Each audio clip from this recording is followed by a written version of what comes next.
Thank you, Jimmy Ellis. Jimmy emailed me a couple weeks ago and said, "Can I come play the mandolin?" I didn't get to get my request in for you. I want you to do "Mandolin Wind" by Rod Stewart. So that's my mandolin song. But I got involved with the University of Memphis Friends for the Libraries a couple years ago. I went to the Delta Everything Southern Conference, and some of y'all might know I do a lot of walking tours in downtown Memphis on the streets, the manhole cover tours and rooftop tours and things like that. And learned how to get a laptop and a scanner and scan pictures and make presentations like this about various topics and teach. It's taught a continuing education course over at the University of Memphis about Memphis history and done walking tours with it. And then lo and behold, the Friends of the Libraries asked me to do a presentation for one of their monthly gatherings back in December of '09, and I did called Before Memphis. And then Tom and I think Andrew at the time came up to me and said, "Hey, would you do something about the neighborhoods?" And I said, "Well, yeah." And then 3 or 4 or 5 months passed by, and they kind of rang my doorbell again. I said, "Okay." So for September this past year, I made this presentation here called "Know Your Neighborhood." And I went and did some of my research during the summer. I drove every street, walked a lot of streets in the 6 neighborhood districts. Relied on some of my memories. I grew up over in the Walnut Grove Goodlet area, went to PDS, eventually got through the University of Memphis. It was Memphis State then. I was on the 10-year plan is what I called it in college. So I worked for the University of Memphis Athletic Department, ball games part-time. So I have a lot of attachment, a lot of friends with the University of Memphis. So it's a pleasure for me to be involved in doing this. So this is what's going to come from this. Now, I got involved in it, and I really want to do a good program. And the more involved I got, I said, well, there's too much here for just 1 hour presentation. So I kind of got around doing all the research and being the all-encompassing tour by saying, I'll break this up into 3 parts and spread it out over a year. That gave me more time to do more studying. So the first part right here is today, which we did last September, is an overview about the area.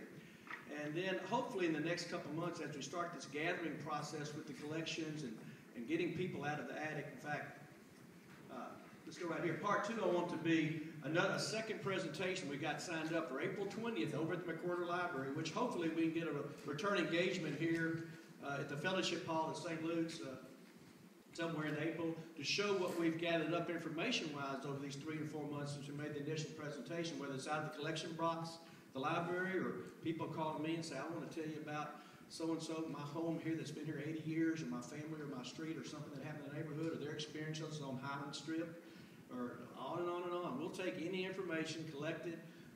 People want to bring pictures, we'll scan them, give them back to them. People want to donate them or loan them to the archives, we can do that. So there's a whole process that's set up to try to build this inventory.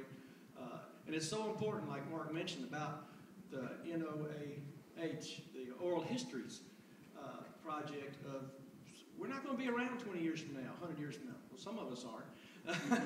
And I've been so pleased in my life of working in Memphis that I got to give Sam Phillips tours of the Memphis Rock and Soul Museum, or Ernest Withers tours, or B.B. King. They gave me the tour of their life. Well, I got to walk them through, and I had that in my head. And so all these oral history projects are so important. I hope you can support that. And then part 3 will be in September we've set up, where we kind of look at what's the next 20 years in the neighborhood going to be like. And then part 4 will happen in September as well. 9, 10, 11 is September 10th, 2011 this year. And that's when the University of Memphis will kick off its official centennial celebration. It'll be 100 years old in 2012. 1912 is when it started. So you're going to start seeing a lot of push here in 2011, whether it's tigers around town, like you've seen horses in Germantown and things like that, or bulls in Chicago. You'll see a lot of emphasis by the university about its centennial celebration. This program is not, I'm totally independent. Nobody told me what to say. Nobody told me what to do. Nobody said you had to do this. Just come and do your thing. And I appreciate Andrew being that way and Tom Medina with the libraries. So I'm totally kind of off the cuff here. I do want to mention the West Tennessee Historical Society. If anybody wants to join the West Tennessee Historical Society, it's a great group. And here's the website right here, wths.tn.org. You can find them there. You can find them on my website, which is jimmyogle.com. But it's a great organization to help preserve the history of our area. So now I'm in good stead with Dr. Harkins there, because I mentioned the West Tennessee Historical Society to another 40 or 50 people. And then I want to give a few acknowledgments here. Tom Medina with the libraries, June West and Donna McCraw with Memphis Heritage. I went through their archives and got some information about the neighborhoods. Of course, Andrew Triple with the neighborhoods. University, what's the official title? Community liaison. Community liaison. Stand up first. Does everybody know Andrew? I'm sorry, I'm hating everybody. This is Andrew. I think you're kind of circling. There's Andrew. Ed Williams has told me a few stories. He used to live in this area. He's our county historian. Wayne Dowdy with the library. Kimberly Briscoe, who actually found an image they could use for me in one of their press releases. Martin Norris does my website and helps me with a lot of my creative work. Dr. Harkins gave me some stories. Ed Frank with the Mississippi Valley Collection. Lisa Powell with some pictures from the University of Memphis. Missy Murray, who was an intern. So tell Missy next time you see her, I didn't mention her today, for her help. And of course, the Mississippi Valley Collection, the Memphis Room at the Public Library over here, and of course, Friends of the Libraries. I want to acknowledge those folks. And my disclaimer is, I'm not going to try to identify personal property or any people in this round, okay? I didn't go to people's front yards and take a picture of a house I like without their, permission, and somebody didn't shoot at me for being in their yard or anything like that, or I didn't try to get somebody's face, or, of course, you don't want to take a picture of somebody's house and 2 weeks later somebody has been broken into or something, you get blamed for it, So I didn't do that. I want to tell you I'm a 6th decade person with the University of Memphis. My first contact with the University of Memphis was Lamar Newport. He lived next door to me on Colonial Road in the 1950s, and I used to go over to his house at night. My parents couldn't find me, and I'd fall asleep in his lap when I was 5 years old. And Lamar Newport was the bursar for the University of Memphis. And by the way, this plaque over here says the sound system I'm talking over today was dedicated to Lamar Newport by Elizabeth, his wife, who was a longtime English teacher at White Station. That's really weird. Hunter Humphreys and I, was Dr. Humphrey's son, graduated from high school together. And Hunter let me come over in about 1966 or so. We got a sledgehammer when they were tearing down the President's Home right there at Patterson and Walker, where the English building is now. And as junior high kids, we got to take a sledgehammer and just bust up a house.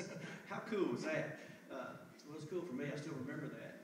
Then when I was 20 years old, my mother sent me to a remedial reading class here at the University of Memphis, at Memphis State at the time. Like I said, I was on the 10-year plan. And then for the last 30 years or so, I've worked on the stat crew in football and basketball. I used to say they could pay John Calipari $2 million a year, but they couldn't start the game without me.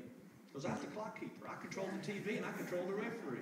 So if you ever hear that little horn buzz at the basketball games, that's little Jimmy Ogle buzzing the horn, being a little clown down there, buzzing a little bit long sometimes, buzzing a little bit short sometimes. But it's been a real thrill to be involved with the program.